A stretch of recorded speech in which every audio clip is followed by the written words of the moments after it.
행복한 안식일입니까? 참, 요즘은 행복한 안식이란 말이 잘 나오기가 쉽지 않습니다.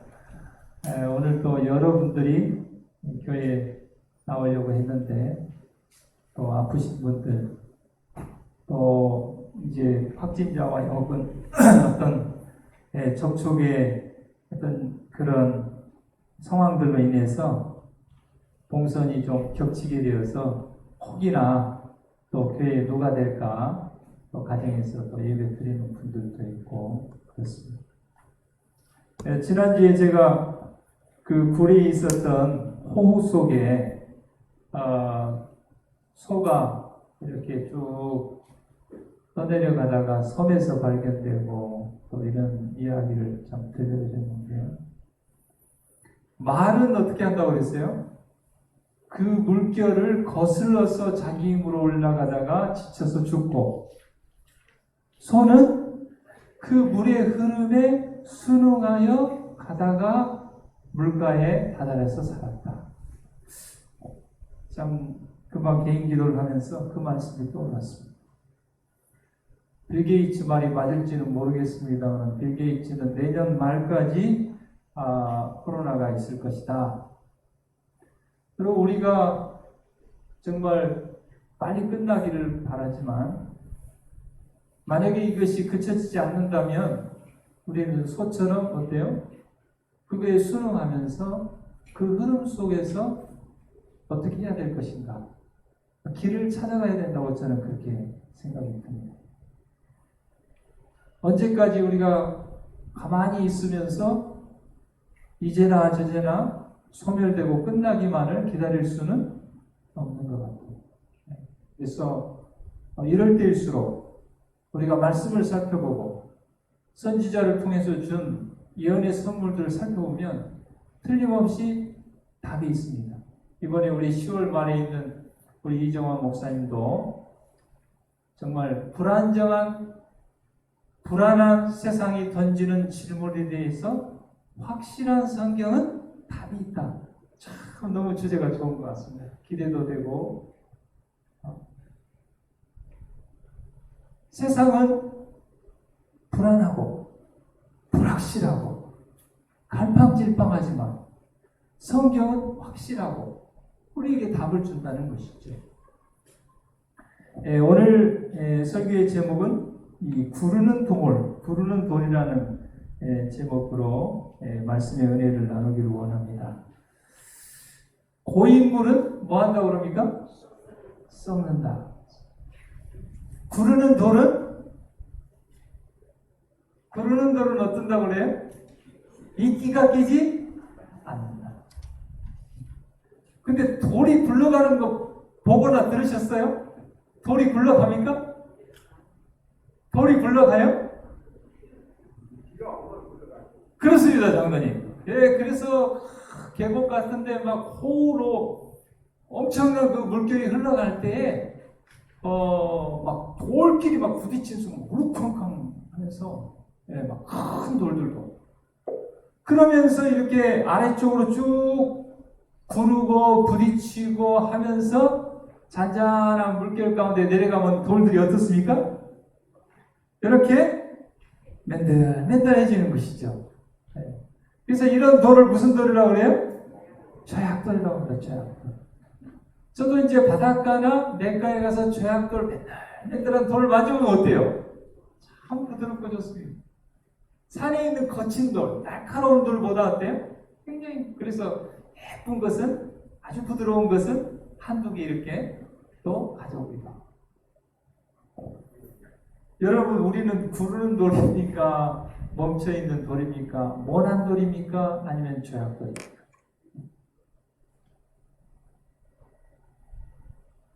우리의 그 모난 품성들, 아직 하나님을 닮지 못한 것들이 구르고 또 부딪히고 하면서 매끄러워지고 죄악돌처럼 그런 부드러운 품성으로 변화되는 저와 여러분이 되기를 간절히 소망합니다.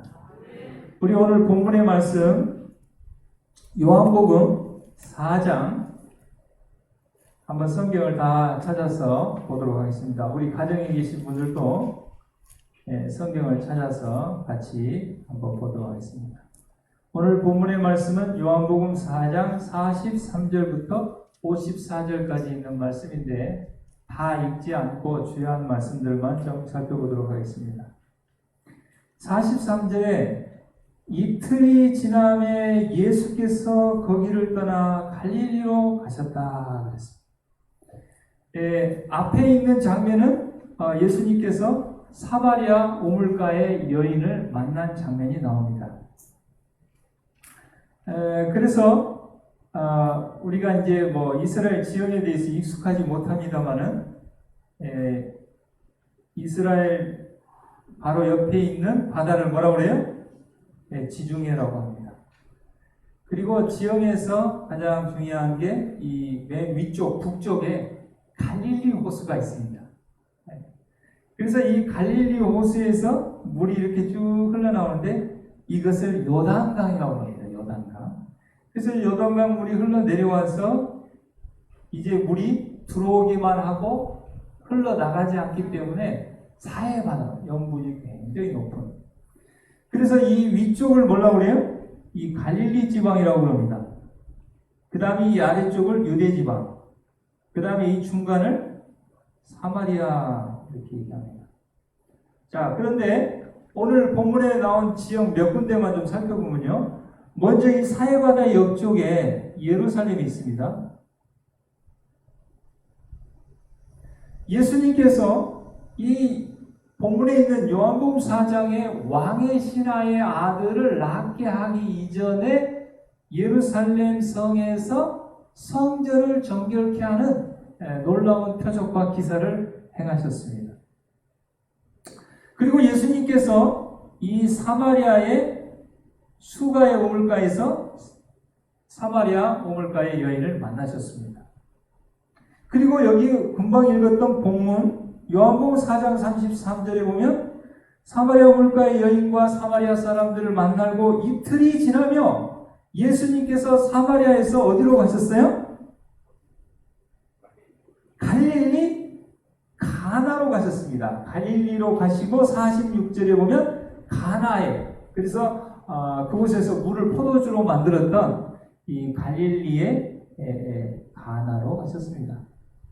그리고 이 가나까지 찾아왔던 왕의 신하는 여기 갈릴리 호수 옆에 있는 이 가버나움에 사는 사람입니다. 자, 예수님께서 유다에서 수가로, 그 다음에 다시 가나로 이렇게 오셨습니다.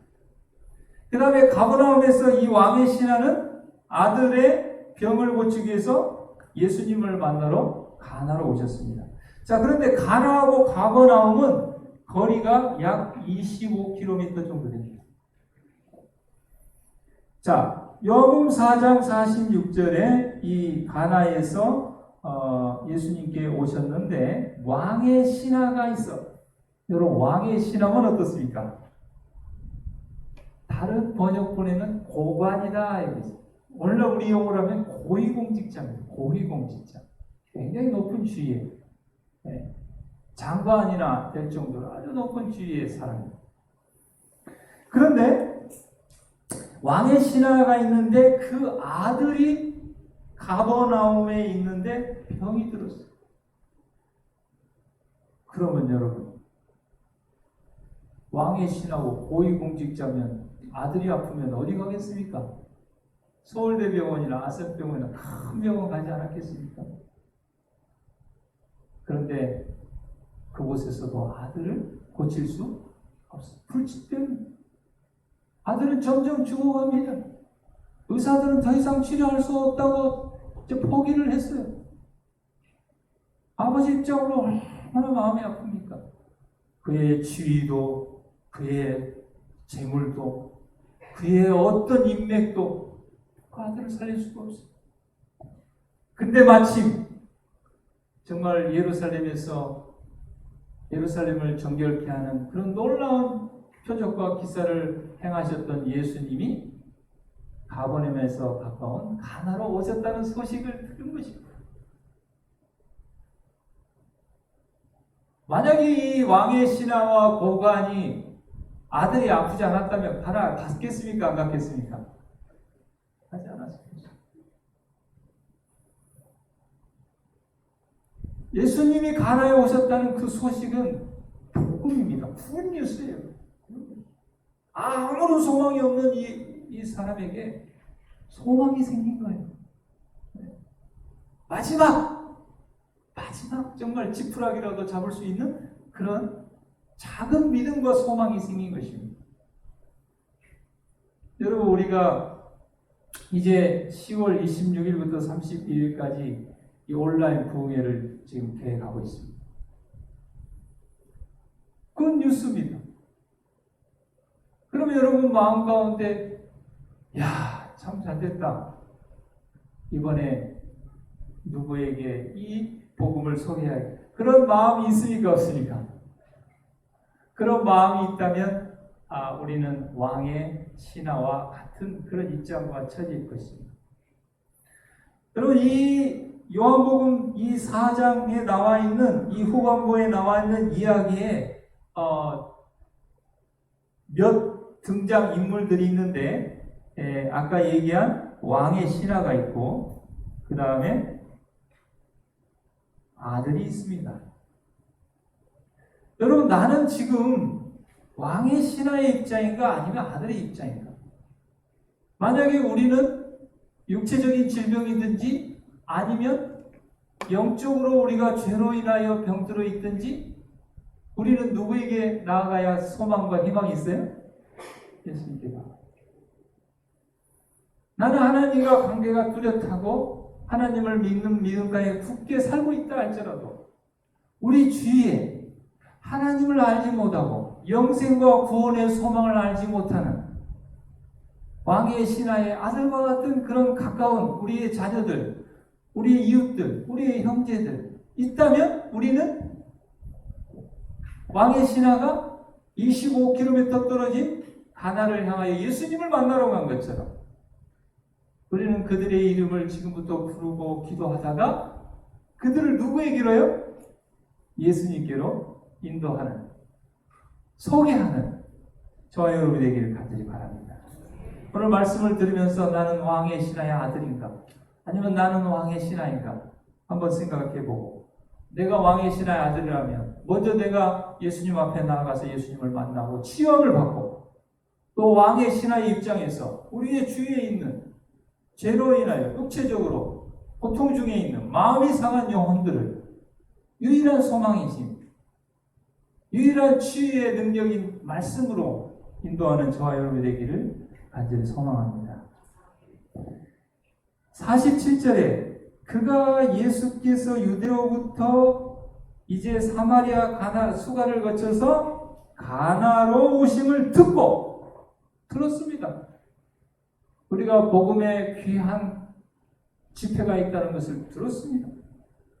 가서 청하되 내려오셔서 내 아들의 병을 고쳐주소서 하니 저가 거의 죽게 되었다. 예수님께서 가나에 돌아오셨다는 소식은 갈릴리 전역에 퍼졌으며 이 소식은 고통당하는 자들과 마음이 상한 이들에게 희망을 가져다 주었다고 했습니다. 이 신하의 아들은 불치병인 듯이 보이는 질병으로 고통을 받고 있었고 의사들은 이 아이가 죽을 것으로 단념하고 있습니다. 정말 이 세상에 그 어떤 것도 해결할 수 없는 문제가 많이 있습니다.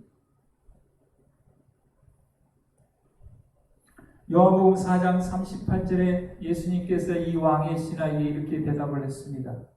예수께서 가라사대 너희는 표적과 기사를 보지 못하면 도무지 믿지 아니하니라. 우리가 겉으로 볼 때는 잘 모르겠는데 예수님께서 이렇게 답했을 때는 만약에 이 사람이 예수님 앞에 나왔을 때 오늘 교과 공부에 목사님 통해서 말씀해 주신 것처럼 백부장과 같은 믿음을 가졌다면 칭찬하셨을 것입니다. 네.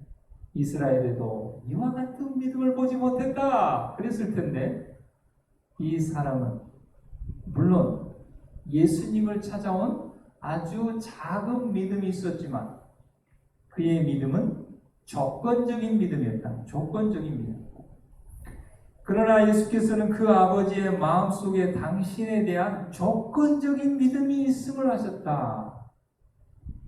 이 조건적인 믿음이라는 거, 우리도 어떨 때는 조건적인 믿음을 가질 때가 있습니다.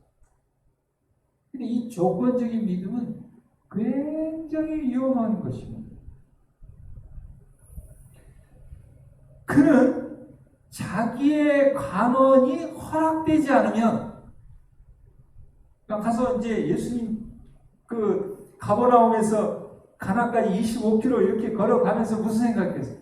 아유, 그 사람이 예루살렘에서 성전을 정결케 한다 그런 얘기를 들어보면 내 아들을 고쳐줄 것도 같은데, 아니 세상 모든 유명한 의사들도 못 고쳤는데 그 사람이 고칠 수 있을까? 고쳐주면 내가 그분을 한번 믿어보고, 못 고치면 못 고치지. 그러나 다른 선택의 길이 없으니까 그래도 아들을 위해서 가봐야지 하고 갔는데, 아니나 다를까 예수님의 그 용모와 이런 걸 얼마나 잘해요. 겉보기에 외모적으로 그의 믿음이, 그런 이 조건적인 믿음, 자기의 간언이 허락되지 않으면은 예수를 메시아로 받아들이지 않을 생각이었어요. 여러분, 우리는 하나님 앞에 나갈 때 조건적인 믿음이 아니라 하나님의 약속을 믿는 무조건적인 믿음을 갖게 되기를 바랍니다. 어떤 환경이나 어떤 주변의 변화에 따라 좌지우지되지 않아. 여러분, 우리는 코로나를 대할 때에 정말 두렵고 어찌할 바 모르고 길도 안 보이고 불안하고, 하나님 없는 백성들처럼 그래서는 안 됩니다. 그러나 반면에 상식도 없고 정말 아무 생각이 없는 사람처럼 그건 아무것도 아니라는 생각으로 마스크도 안 쓰고 사회적인 거리 두기도 하지 않고, 그것도 아닙니다. 자, 이 조건적인 믿음이, 조건적인 신앙이 왜 위험하냐면요, 어떤 요구사항들을 들어주면 믿겠다는 그런 조건적인 믿음이나 조건적인 신앙은 연약한 기초에 놓인 것이다. 모래 위에 지은 집과 같은 것이라고 합니다. 그래서 자, 이 다음 말이 참 중요합니다. 하나님께서 볼 때, 하나님께서 보는 것과 우리가 보는 것은 하늘과 땅 차이입니다. 그렇죠? 자, 하나님께서 볼 때 청하는 것, 이 왕의 선하가 청하는 것이든지 우리가 청하는 것이든지 우리가 하나님께 요구하는 것이든지 우리가 하나님께 기도하는 것이, 그것을 들어주지 않는 것이 하나님께서 볼 때 유익이 되고 최상이라고 여겨질 상황일 때, 조건적인 믿음과 조건적인 신앙은 부족함을 드러낼 것이다. 큰 시험을 받게 될 것이라는 거예요. 이 말 이해하십니까? 이 말을 잘 이해하셔야 됩니다. 제가 하나님께 가서 하나님 이거 주세요 그랬어요. 근데 하나님께서 볼 때는 이걸 저한테 주는 것이 유익이 안 돼. 안 주는 것이 나한테 유익이야. 하나님이 볼 때. 내가 볼 때는 이거 받는 것이 정말 필요하니까 받고 싶은데. 그럴 때 하나님이 만약에 이거 안 주면 나는 하나님 안 믿을 거야. 이거 굉장히 위험하다는 것이죠. 적절한 비유가 될지 모르겠습니다만 제가 이 말씀을 준비하면서 한 가지 예화를 한번 생각해 봤는데요. 한 부모가 있는데 아들이 있어요. 아들이 이제 성장해가지고 이제 10대가 됐는데 계속 아버지한테 오토바이를 사달라고 조르는 거예요. 오토바이. 위험하니까 안 된다, 안 된다. 그 옛날에 제가 그 영학원 다닐 때 그 선교사가 그때 그 미국에서는 그냥 이렇게 그냥 하는 말로 오토바이를 위도우 메이커라고 한다. 위도우 메이커. 위도우 메이커가 뭡니까? 예? 과부 만드는 기계. 그렇게 위험하다는 것이죠. 물론 이제 안전하게 잘 타고 다니실 때, 뭐 10대 청년들이 뭐 안전하게 타고 다니겠습니까? 막 소리 내고, 막 이리 가고 저리 가고, 막 뛰어들고. 그러니까 아버지가 돈이 없어서 안 사주는 게 아니에요. 능력이 없어서 안 사주는 게 아니에요. 위험하니까. 혹이라도 다치거나 생명을 잃을 것 같으니까 안 들어주는 거예요, 아버지 입장에서는. 근데 이 아이는 뭐예요? 아니, 그것도 못 사주려면서 왜 나를 낳았냐고 한다든지, 응? 아버지 맞냐고 그런다든지, 하도 졸라대니까 아버지가 사줬어. 그 타고 가다가 쭉 생명을 잃었어요. 그래서 하나님께서 이게 위험하다는 것입니다. 그러니까 우리는 절대 그것을 받아야만이 좋다고 생각할지 모르지만 하나님의 입장에서 볼 때는 안 들어주는 것이 우리에게 유익이고 최상일 수도 있단 말이죠. 그런데 그걸 모르고 조건적인 믿음과 신앙을 가진 사람은 하나님께서 우리에게 유익되지 않은 것을 안 들어줬을 때 엄청난 그런 시험과 부족함을 드러낼 수 있다는 것입니다. 그 말입니다. 이 왕의 신하가 그랬다는 것이죠. 예수님께서는 이 왕의 신하가 와서 청한 것을 받을 준비가 되어 있지 않았기 때문에 그 관료의 요청을 두려주기를 지연했다. 그러니까 준비가 안 돼서 아직 안 줬다고. 그러니까 이 아이가 이제 10대이기 때문에 위험하니까 아직 못 사준 거예요. 근데 이제 20대 좀 이제 돼가지고 또 헬멧도 쓰고 이렇게 하면 그때 주겠다고 사주겠다는 것이. 자, 약속을 하고. 이 예수님께서는 이 왕의 신하가 와서 구한 것보다도 더 큰 선물, 구원의 선물을 가지고 있었어요. 자, 예수님이 이 왕의 신하에게 주고 싶은 것은 무엇이에요? 구원의 선물입니다. 영생을 주고 싶은 거예요. 그런데 이 예수님 앞에 나온 이 왕의 신하는 이 구원의 선물에는 관심이 없어요. 오직 작은 선물. 그러니까 우리가 볼 때는 죽을 것 같았던 아들이 낳는 것이 굉장히 큰 표적과 이사지만 하나님의 볼 때는 그 작은 거예요. 정말 하나님이 주고 싶어한 것은 정말 큰 선물, 구원. 그 죽을 줄 알았던 그 아들이 살아나가지고 뭐 대통령도 되고 장관도 되고 해도 결국 70, 80, 90대는 죽을 거 아니겠습니까? 하나님은 그 영원 너머까지를 내다보시는 것이죠. 그래서 이 땅에서 무엇을 하는 것보다 더 중요한 것이 그것은 그가 구원의 소망과 영생의 소망을 가지고 사느냐 하는 것이기 때문에 그 준비가 안 됐기 때문에 예수님께서 지체하셨다는 것이죠. 지연하셨다는 것이죠.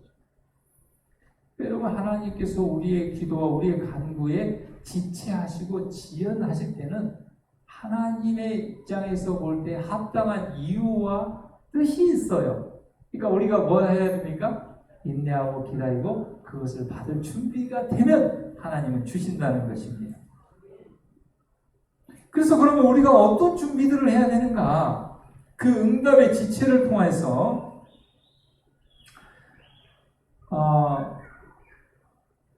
이 왕의 신하가 와서 청한 것을 받을 준비가 되어 있지 않았기 때문에 그 관리의 요청 들어주기를 지연시켰습니다. 그리고 예수님께서 왕의 신하가 와서 구한 것보다도 더 큰 선물, 곧 구원의 선물을 가지고 있었는데 이것이 없이는 작은 선물인 아들을 치료해 줄 수가 없었습니다. 구주께서는 우리가 구하는 것 이상으로 큰 축복을 우리에게 주시기를 원하십니다. 그러니까 예수님은 그 아들도 치유해주고 이 온 가족을 다 구원하고 싶은 그 하나님 마음. 그런데 이 왕의 신하는 그냥 그것만 딱, 이 세상 것만 딱 가지고 가고, 그러니까 예수님이 좀 지체하십니다. 지연하시는 것입니다. 그래서 우리의 요구에 응답하는 것을 지체하는 것은 우리 자신의 마음의 악함과 그의 은혜의 절실한 필요를 우리에게 보여주시기 위함이다. 여러분, 코로나가 6개월, 1년, 2년, 3년 소멸이 안 되고 지체되고 지연되면 뭐 하라는 거예요, 우리에게요? 우리의 악함과 하나님의 은혜의 절실함의 필요를 깨달는 거예요. 그리고 회개할 걸 회개하고 돌이키고 거듭나지 않으면 거듭나고. 하나님께서는 그것을 바라고 계시는지도 모릅니다. 하나님이 뭐 말씀 한마디면 뭐 오늘라도 코로나 소멸되지 않겠습니까? 사단이 아무리 악하게 발버둥을 쳐도 하나님 앞에 아무것도 아니죠. 그럼에도 불구하고 하나님께서 이 고통을 우리에게 허락하시고 이렇게 지연되는 데는 하나님의 보시기에 합당한 이유가 있습니다. 예수님께서는 우리로 당신을 찾게 만드는 이기심을 우리가 버리기를 원하십니다. 이기심을 버리기를 원하십니다. 우리는 우리의 무력함과 간절한 필요를 고백한 후에 우리 자신을 전적으로 그의 사랑에 맡겨야 한다.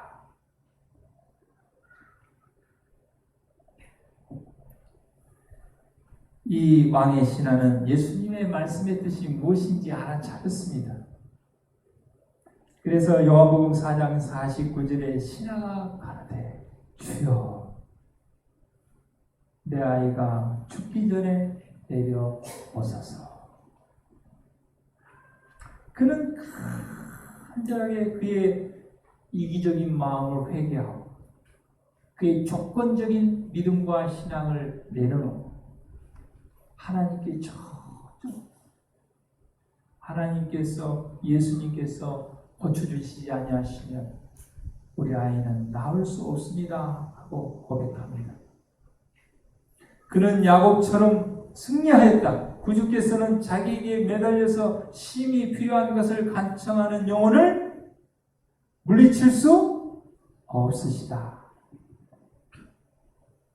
요한복음 4장 50절에 예수님께서 가라사대 가라 그랬어요. 가라. 여러분, 예수님께서 25km를 걸어서 가버나움으로 가셨습니까? 안 가셨어요. 그리고 이 가나에서 바로 그 자리에서 왕의 신하에게 그 아버지에게 뭐라고 그랬냐면 가라. 내 아들이 살았다.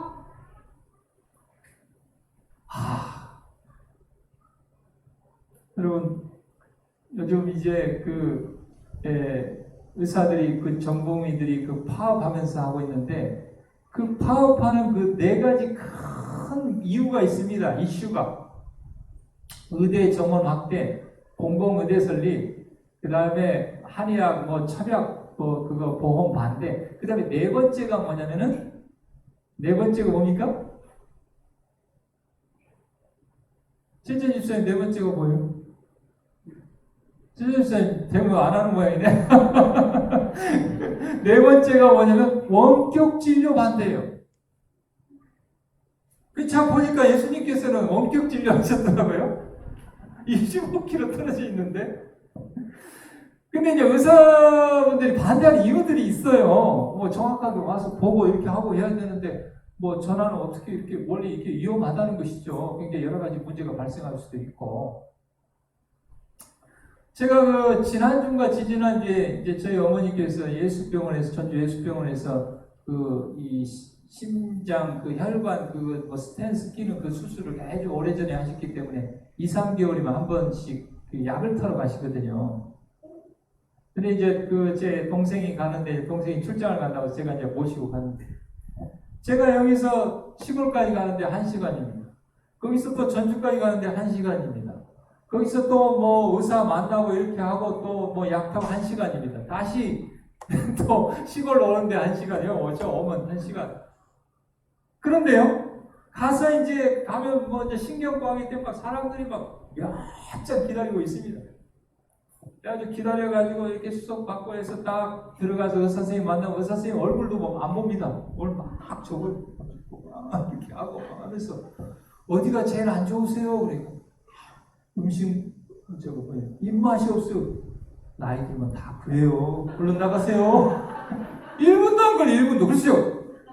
아니 그럴 것 같으면 그 원격 진료로 해가지고 해서 물어보고 그냥 해도 충분. 처음 이제 아파서 병원 가고 뭐 하는 건 모르지만 뭐 고혈압 약이라 그런 것은 그냥 멀리서도 원격 진료하면 되겠다. 저도 이제 잘 모르지만 간단한 것들은 그렇게 몇 시간씩 고생하지. 제가 제 생각이 어쩐지 모르겠지만. 근데 예수님께서 25km나 떨어져 있는 그 아들을 말씀으로 원격 진료하셔가지고 비대면으로 치료를 하셨어요. 그렇지 않습니까? 가라!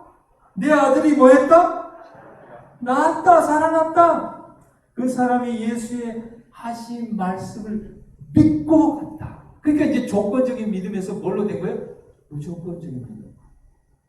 그 전에는 처음 예수님을 찾아왔을 때는 고쳐주면 믿고 안 고쳐주면 안 믿고 그랬는데 표적과 기사만 보고 가겠다는 말을 듣고 진심으로 그런 회개하고 오직 예수님의 약속의 말씀만 믿고 갔습니다. 25km면 그렇게 먼 거리가 아닙니다.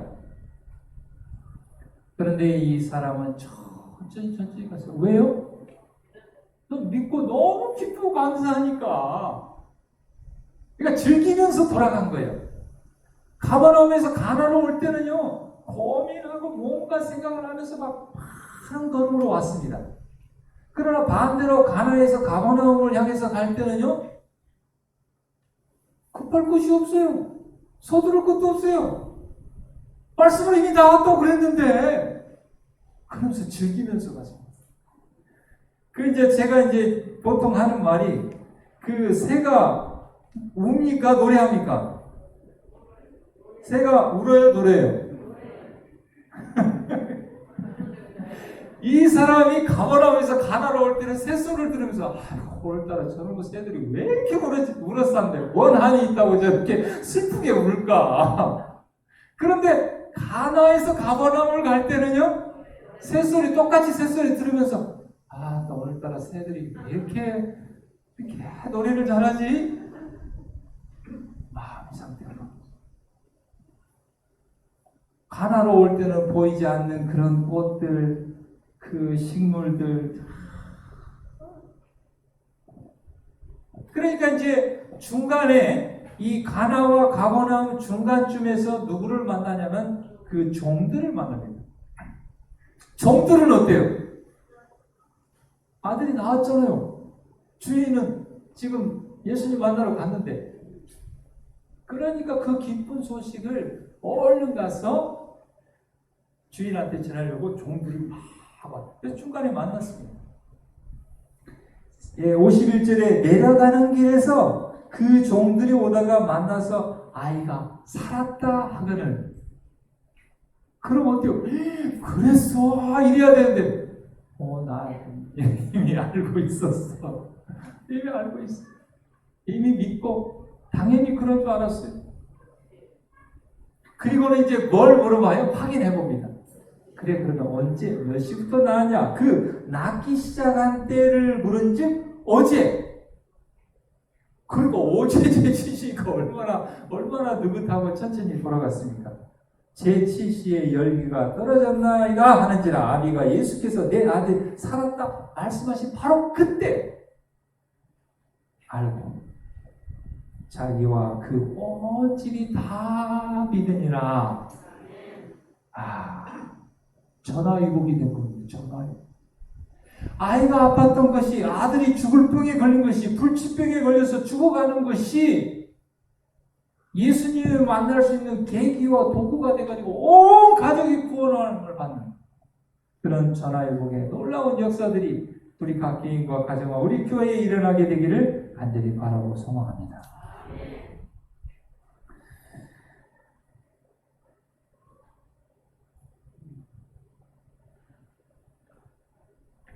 이번 주 그 재림신문에 이 강남 하늘빛 교회에 대해서 나왔는데요. 이 강남 하늘빛 교회가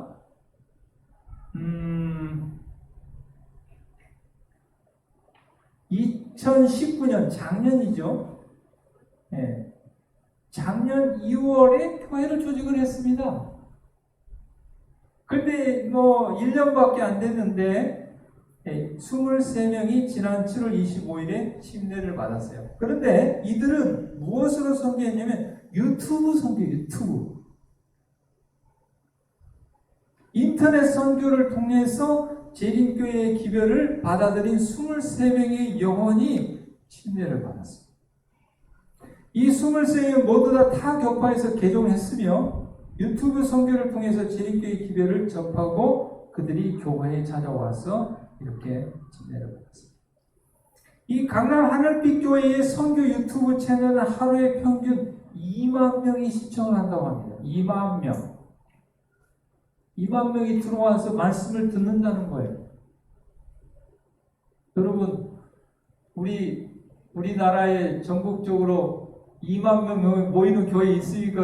없습니까? 없죠? 2만 명이 안식일만 들어오는 게 아니라 매일. 그리고 구독자는 6만 2천 명. 하여튼 한 번이라도 이렇게 거기에 들어온 사람.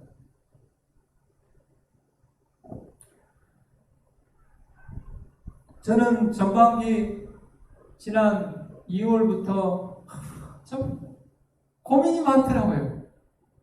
금방 끝날 것 같은데 안 끝나고. 이제 삼택에서 목회실 매일 와서 출근해서 와서 책 보고 기도하고 하면서 좀 답답해요. 네. 생각해보고 세상 돌아가는 거 보고 말씀 보고 예언의 말씀 보고 기도하고 생각해보면 참 이유가 뭘까?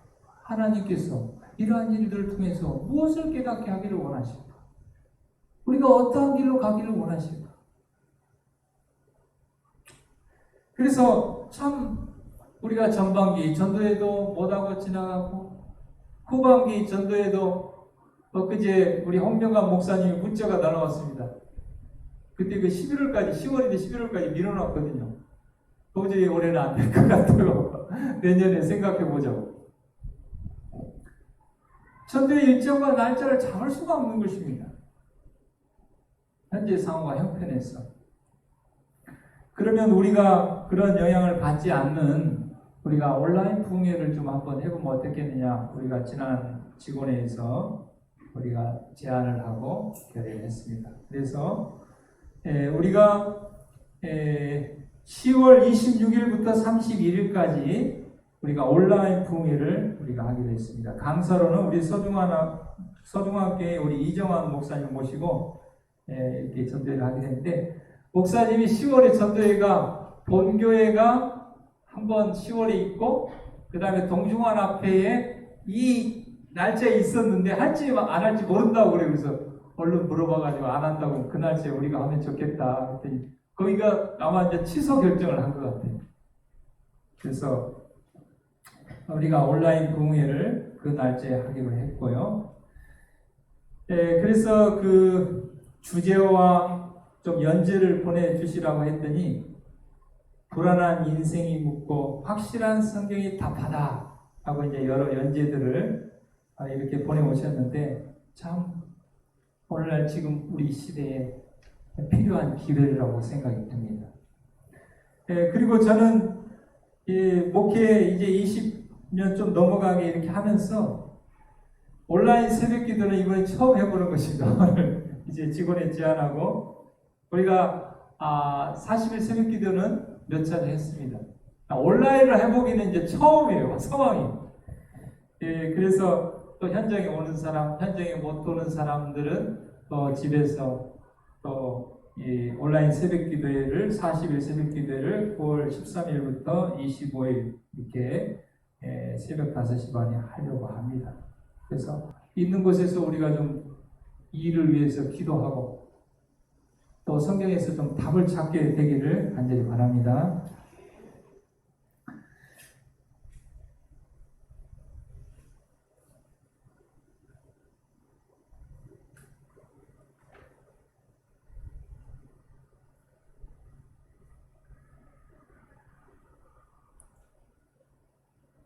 여기 복음의 사역자 그 199페이지에 보면은요, 눈이 높이 쌓인 곳을 여행하는 한 남자의 이야기가 나옵니다. 그 추운 날씨에 이제 눈 속을 이렇게 걸어가는데 감각을 잃고 거의 이제 몸이 다 얼어붙고 이제 죽어가는 것입니다. 거의 이제 혹한기에 이제 죽음의 문턱까지 도달하게 됐어요. 그래서 그가 삶의 투정을 포기하려는 순간에 옆에 추위로 죽어가는 다른 동료의 신음소리를 들었습니다. 자기도 죽어가는데 옆에 자기보다 더 신음하며 고통 중에 있는 동료를 본 거예요. 그러니까 이 사람 마음 가운데 동정심이 생겼어요. 자기도 죽겠는데 여러분 그러잖아요. 네? 아이고 우리가 저 사람 좀 도웁시다. 아이고 나도 죽겠는데 어떻게 그 사람 또 그러잖아요. 이 사람 입장도 마찬가지입니다. 나도 지금 추워서 죽어가고 있는데 옆에 한 사람이 죽어가고 있는 것입니다. 그런데 이 사람 마음 가운데 동정심이 생겨, 돕고자 하는 마음이 생겼어요. 자기도 힘든데.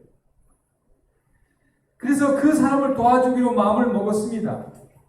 그리고 얼음장 같은 그 동료의 팔다리를 막 문질러서 몸을 태웠습니다. 그리고 그를 일으켜 세워가지고 그를 부둥켜 안고 그 눈길을 헤치고 안전한 곳까지 오게 되었습니다. 그때 이 사람은 깨달았어요. 이웃을 구원하는 과정에서 자신도 구원을 받았다. 만약에 이 사람이 나도 지금 죽어 죽겠는데 이 사람 날 팽개치고 자기만 살겠다고 한다면 중간에 이 사람 또 추위에 쓰러져 죽었을 거예요. 이 사람보다 조금 더 갔겠죠. 남을 살리기 위한 그의 진심 어린 노력 덕분에 혈관에서 식어가던 피가 다시 활발하게 움직였고 몸 끝까지 건강한 열기를 전달한 것이다. 제가 처음에 이 요한복음 4장에 있는 말씀을 드리면서 과연 우리는 왕의 신하인가 아니면 왕의 신하의 아들인가 제가 물어봤습니다. 우리 모두는 이제 왕의 아들을 넘어서서 왕의 신하의 입장에서 우리 주위에 죽어가는 영혼들, 진리를 알지 못하고 구원을 받지 못하고 영원한 미래가 없는 이 세상 가운데에만 머물러 있는 그들을 향하여 도움의 손길을 베푼다면, 그들을 예수께로 인도하기 위해서 우리가 헌신을 다한다면 그 사람도 살리고 나도 살 수 있다는, 그래서 멈춰서서 이끼가 끼는 돌이 아니라 굴러가는 이끼가 끼지 않는 돌, 고여서 썩는 물이 아니라 살아있는 생명 흐르는 물에 역할을 하는 저와 여러분 되기를 간절히 바랍니다.